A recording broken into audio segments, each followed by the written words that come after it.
ನಮಸ್ಕಾರ. ನಾನು ಡಾಕ್ಟರ್ ಸುಮಿತಾ ಮುತ್ತು, ನಾರಾಯಣ್ ನೇತ್ರಾಲಯದಲ್ಲಿ ಮಕ್ಕಳಿಗಾಗಿ ನೇತ್ರ ತಜ್ಞರಾಗಿದ್ದೇನೆ. ಸೊ ಈಗ ಸಮ್ಮರ್ ಹಾಲಿಡೇ ಶುರು ಆಗ್ತಿದೆ. ದೊಡ್ಡವರಿಂದ ಮಕ್ಕಳು ಹೊರಗಡೆ ಓಡಾಡೋದ್ರಲ್ಲಿ ಮತ್ತೆ ಔಟಿಂಗ್ಸ್ ಅಲ್ಲೆಲ್ಲ ಬ್ಯುಸಿ ಆಗ್ತಾರೆ.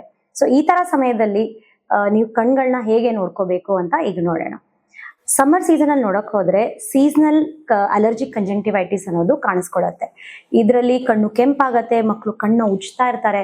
ಎಸ್ಪೆಷಲಿ ಡಸ್ಟ್ ಅಲ್ಲೆಲ್ಲ ಹೋದಾಗ, ಟ್ರಾವೆಲ್ ಮಾಡಿದಾಗ ಅಥವಾ ಆಟ ಆಡಕ್ ಹೋದಾಗ ಕಣ್ಣು ಉಜ್ಜೋದು ಮತ್ತೆ ಕಣ್ಣು ಕೆಂಪು ಕಾಣಿಸ್ಕೊಳ್ಳೋದು ಈ ತರ ಎಲ್ಲ ಶುರು ಆಗತ್ತೆ. ಸೊ ಇದನ್ನ ಅಲರ್ಜಿ ಅಂತ ಕರಿತೀವಿ. ಇದಕ್ಕೆ ಒಂದು ಅವ್ರು ಹೇಗೆ ಕೇರ್ ತಗೋಬೇಕಂತ ಹೇಳಿದ್ರೆ ಪ್ರೊಟೆಕ್ಟಿವ್ ಗ್ಲಾಸಸ್ ಯೂಸ್ ಮಾಡಬೇಕು. ಸೊ ಪ್ರೊಟೆಕ್ಷನ್ಗೆ ಏನಾದರೂ ಕನ್ನಡಕ ಹಾಕೊಂಡಾಗ ಕಣ್ಣಲ್ಲಿ ಡಸ್ಟ್ ಹೋಗೋದು ಅಥವಾ ಪೋಲನ್ ಗ್ರೇನ್ಸ್ ಹೋಗೋದು ಕಡಿಮೆ ಆಗುತ್ತೆ. ಅವಾಗ ಅಲರ್ಜಿ ತಾನಾಗಿ ಕಡಿಮೆ ಆಗುತ್ತೆ. ಸಪೋಸ್ ಈ ತರ ಎಲ್ಲ ಮೆಷರ್ಸ್ ತಗೊಂಡು ಕೂಡ ಸರಿ ಹೋಗ್ಲಿಲ್ಲ ಅಂದಾಗ ನೀವು ಡಾಕ್ಟರ್ ಹತ್ರ ಹೋಗ್ಬೇಕು.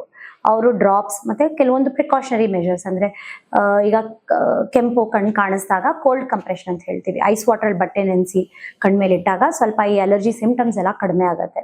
ಮತ್ತೆ ಮಕ್ಕಳು ಹೊರಗಿಂದ ಒಳಗ್ ಬಂದ ತಕ್ಷಣ ಕೈ ತೊಳ್ಕೊಬೇಕಾಗತ್ತೆ.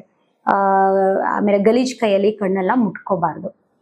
ಇನ್ನೊಂದು ರೀತಿ ಕೆಂಪು ಕಣ್ಣು ಕಾಣಿಸ್ಕೊಳ್ಳೋದು ಏನಂತ ಹೇಳಿದ್ರೆ ಕಂಜಂಕ್ಟಿವೈಟಿಸ್ ಅಂತ ಕರಿತೀವಿ ಅಥವಾ ಮೆಡ್ರಾಸ್ ಕಣ್ಣು. ಸೊ ಇದರಲ್ಲಿ ಮಕ್ಕಳಿಗೆ ಕಣ್ಣು ಕೆಂಪಾಗೋ ಜೊತೆಗೆ ಕಣ್ಣಿಂದ ಡಿಸ್ಚಾರ್ಜ್ ಬರೋದು, ಯೆಲ್ಲೋ ಡಿಸ್ಚಾರ್ಜ್ ಅಥವಾ ವೈಟ್ ಡಿಸ್ಚಾರ್ಜ್ ಬರೋದು, ರೆಪ್ಪೆಗಳು ಮೆತ್ಕೊಳ್ಳೋದು, ಈ ತರ ಎಲ್ಲ ಸಿಂಪ್ಟಮ್ಸ್ ಕಾಣಿಸ್ಕೊಳ್ಳುತ್ತೆ. ಬಟ್ ಈ ಅಲರ್ಜಿಗೂ ಮತ್ತೆ ಈ ತರ ಕೆಂಪು ಕಣ್ಣಿಗೂ ಏನ್ ಡಿಫ್ರೆನ್ಸ್ ಅಂತ ಹೇಳಿದ್ರೆ ಕಂಜಂಕ್ಟಿವೈಟಿಸ್ ಅನ್ನೋದು ಒಬ್ಬರಿಂದ ಒಬ್ಬರಿಗೆ ಹರಡ್ಬೋದು. ಸೊ ಹಾಗಾಗಿ ಅವರು ಪ್ರಿಕಾಷನರಿ ಮೆಷರ್ಸ್ ತಗೋಬೇಕು. ಈ ತರ ಮಕ್ಕಳು ಆದಷ್ಟು ಬೇರೆ ಮಕ್ಕಳ ಜೊತೆ ಆಟ ಆಡೋದು, ಆ ಡಿಸ್ಚಾರ್ಜ್ ಎಲ್ಲ ಸರಿ ಹೋಗೋ ತನಕ ಒಂದೆರಡು ದಿನ ಅವಾಯ್ಡ್ ಮಾಡ್ಬೇಕಾಗತ್ತೆ. ಮತ್ತೆ ಟವಲ್ಸ್ ಶೇರ್ ಮಾಡಬಾರ್ದು, ಹ್ಯಾಂಕರ್ಚಿಫ್ ಶೇರ್ ಮಾಡಬಾರ್ದು. ಸೊ ಈ ತರ ಶೇರ್ ಮಾಡೋದ್ರಿಂದ ಒಬ್ರಿಂದ ಒಬ್ರಿಗೆ ಅದು ಸ್ಪ್ರೆಡ್ ಆಗತ್ತೆ. ಸೊ ಇದಕ್ಕೆ ಈ ಕೆಂಪು ಕಣ್ಣಿಗೂ ಆ ಕೆಂಪು ಕಣ್ಣಿಗೂ ಡಿಫ್ರೆನ್ಸ್ ಕಂಡುಹಿಡಿಯೋದು ನಿಮಗೇನಾದ್ರೂ ಕಷ್ಟ ಆದ್ರೆ ನೀವು ಪಿಡಿಯಾಟ್ರಿಕ್ ಆಫ್ಥಮಾಲಜಿಸ್ಟ್ನ ಅಥವಾ ಮಕ್ಕಳನ್ನ ಕಣ್ಣಿನ ಡಾಕ್ಟರ್ನ ಕನ್ಸಲ್ಟ್ ಮಾಡಿದ್ರೆ ಅವರು ಡಿಫ್ರೆನ್ಸ್ ಕಂಡುಹಿಡಿದು ಯಾವುದಕ್ಕೆ ಏನು ಟ್ರೀಟ್ಮೆಂಟ್ ಕೊಡಬೇಕೋ ಅಂತ ಟ್ರೀಟ್ಮೆಂಟ್ ಕೊಡ್ತಾರೆ. ಸೊ ಈಗ ಮಕ್ಕಳು ಇನ್ನೊಂದೇನಂತ ಹೇಳಿದ್ರೆ ಈಗ ಹಾಲಿಡೇ ಶುರು ಆಯ್ತು. ಸೊ ತಕ್ಷಣ ಮನೆಗೆ ಬಂದ ತಕ್ಷಣ ಮಕ್ಕಳು ಏನ್ ಮಾಡ್ತಾರೆ, ಟಿವಿ ಮೊಬೈಲ್ ಇಟ್ಕೊಂಡು ಕೂತ್ಕೊಂಡ್ಬಿಡ್ತಾರೆ. ಈಗ ಹಾಲಿಡೇಸ್ ಅಲ್ಲೂ ಬರೀ ಮೊಬೈಲು ಬರೀ ಗೇಮಿಂಗ್, ಕಂಪ್ಯೂಟರ್ ಅಲ್ಲಿ ಅವ್ರು ಟೈಮ್ ಸ್ಪೆಂಡ್ ಮಾಡಿದ್ರೆ ಏನಾಗುತ್ತೆ ಅಂತ ಹೇಳಿದ್ರೆ ಮೈನಸ್ ನಂಬರ್ ಇರೋ ಮಕ್ಕಳಿಗೆ ಬೇಗ ಈ ನಂಬರ್ ಜಾಸ್ತಿ ಆಗ್ತಾ ಹೋಗುತ್ತೆ, ಪ್ರೋಗ್ರೆಸ್ ಆಗ್ತಾ ಹೋಗುತ್ತೆ. ಹಾಗಾಗಿ ಸಮ್ಮರ್ ಅಲ್ಲಿ find an effective way to spend time. ಏನಾದ್ರೂ ಹೊರಗಡೆ ಆಕ್ಟಿವಿಟೀಸ್ ಆರ್ಗನೈಸ್ ಮಾಡಿ, ಫನ್ ಆಕ್ಟಿವಿಟೀಸ್ ಮಾಡಿ, ಮನೆಯಲ್ಲಿ you can play board games. ಹೊರಗಡೆ ಹೋಗ್ತಾ ಕೂಡ ಬೇರೆ ಏನಾದ್ರೂ ಗೇಮ್ಸ್ ಎಲ್ಲ ಆಟ ಆಡ್ಬೋದು.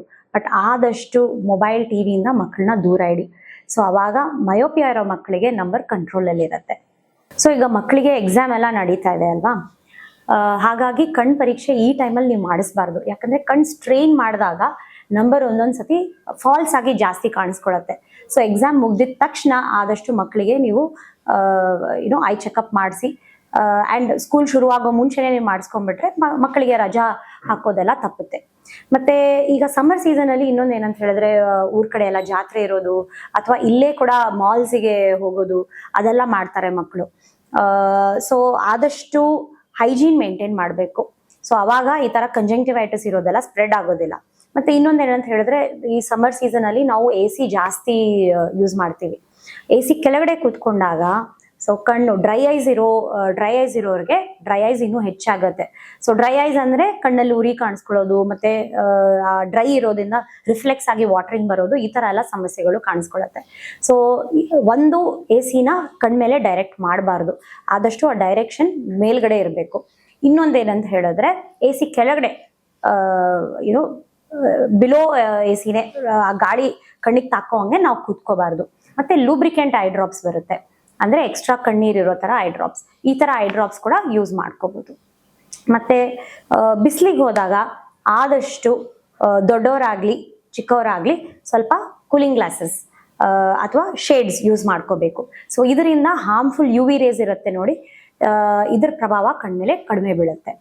ಸೊ ಹಾಗಾಗಿ ಈ ಸಮ್ಮರ್ ಸೀಸನ್ ಅಲ್ಲಿ ಈ ತರ ಅಲರ್ಜಿ ಪ್ರಾಬ್ಲಮ್ ಅಥವಾ ಮೆಡ್ರಾಸ್ ಐ ಅಂತ ಹೇಳ್ತೀವಲ್ಲ, ಕಂಜಂಕ್ಟಿವೈಟಿಸ್, ಕೆಂಪು ಕಣ್ಣು ಆಗೋ ಪ್ರಾಬ್ಲಮ್, ಈ ತರ ಏನಾದ್ರೂ ನೀವು ನೋಡ್ಕೊಂಡ್ರೆ ತಕ್ಷಣ ನೇತ್ರ ತಜ್ಞರ ಹತ್ರ ಹೋಗಿ. ಆದಷ್ಟು ಸೆಲ್ಫ್ ಮೆಡಿಕೇಶನ್ ಮಾಡಬೇಡಿ. ಯಾಕಂದ್ರೆ ಯುನೋ ಬೇರೆ ಬೇರೆ ಪ್ರಾಬ್ಲಮ್ಗೆ ಡಿಫ್ರೆನ್ಸ್ ಕಂಡುಹಿಡಿಯೋದು ನಿಮಗೆ ಕಷ್ಟ ಆಗ್ಬೋದು, ಬಟ್ ಅದು ನಿಮ್ ನೇತ್ರ ತಜ್ಞರಿಗೆ ಈಸಿ ಆಗತ್ತೆ. ಸೊ ಅದಕ್ಕೆ ತಕ್ಕಂಗೆ ಅವ್ರು ಟ್ರೀಟ್ಮೆಂಟ್ ಕೊಡ್ತಾರೆ.